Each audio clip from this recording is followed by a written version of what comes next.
बड़ा भाई सुलोचना सोचे और मन में विचार करे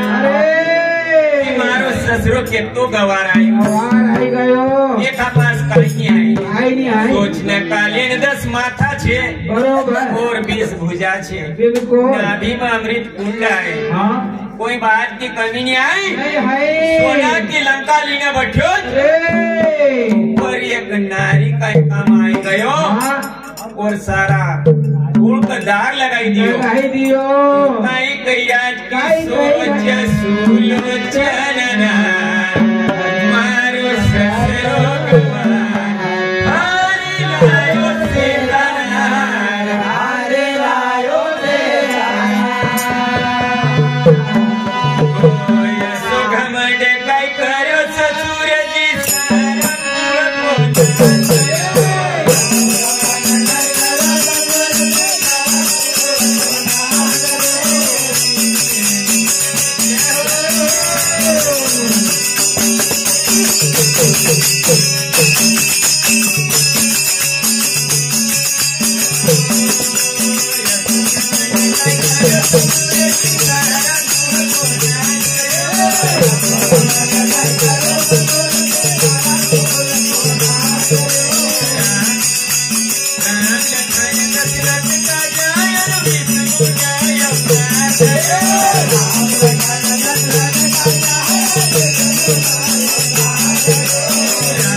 असो घमंड काय करो ससुर जी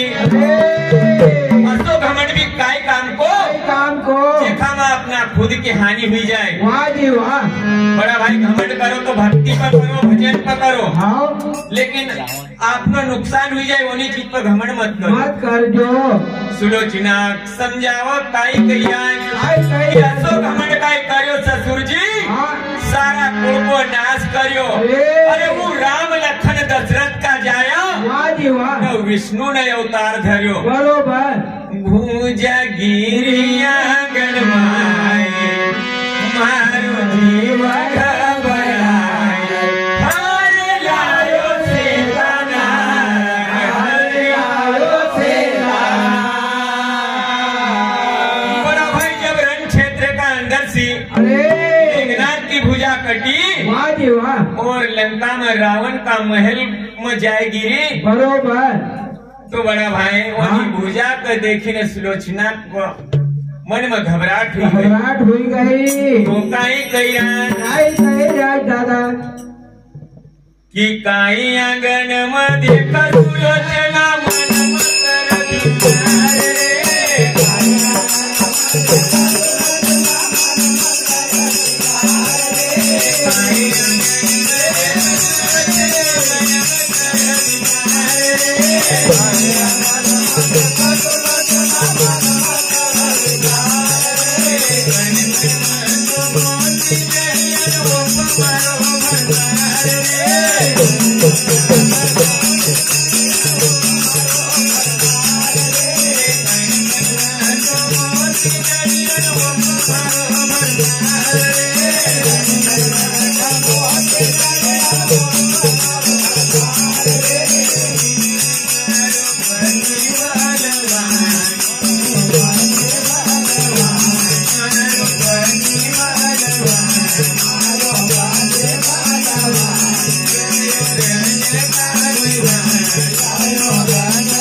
देखी न सुलोचना मन में विचार कर। आंगन में देखो सुलोचना मन में कर विचार। कन कन में मोती जड़िया मारो भरता सुलोचना कही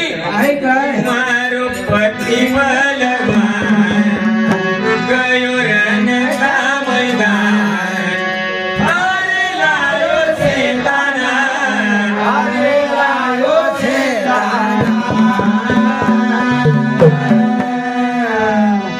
बड़ा भाई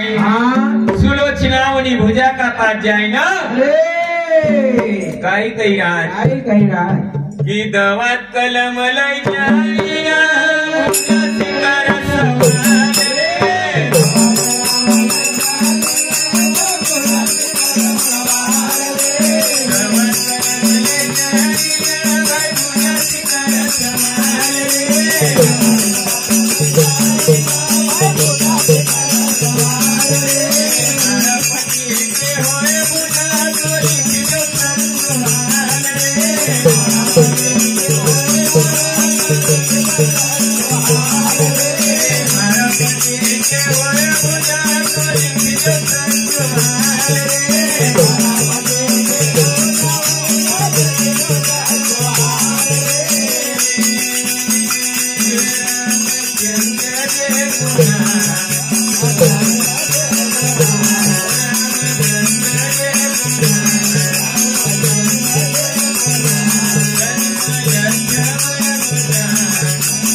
बड़ा भाई सुलोचना दवात कलम लेना भुजा का पास पहुँचा और कहे कि अगर हमारी पति की भुजा होए तो उना मैदान को सारो हाल मख लिखी न बताई दे। अगर हमारो पति व्रत सच्चो होए और हाँ एक पतिव्रता पत्नी हो तो मैदान को हाल मख लिखी ने यहाँ बताओ तो भुजा काई लिखा रामचंद्र जय को नाम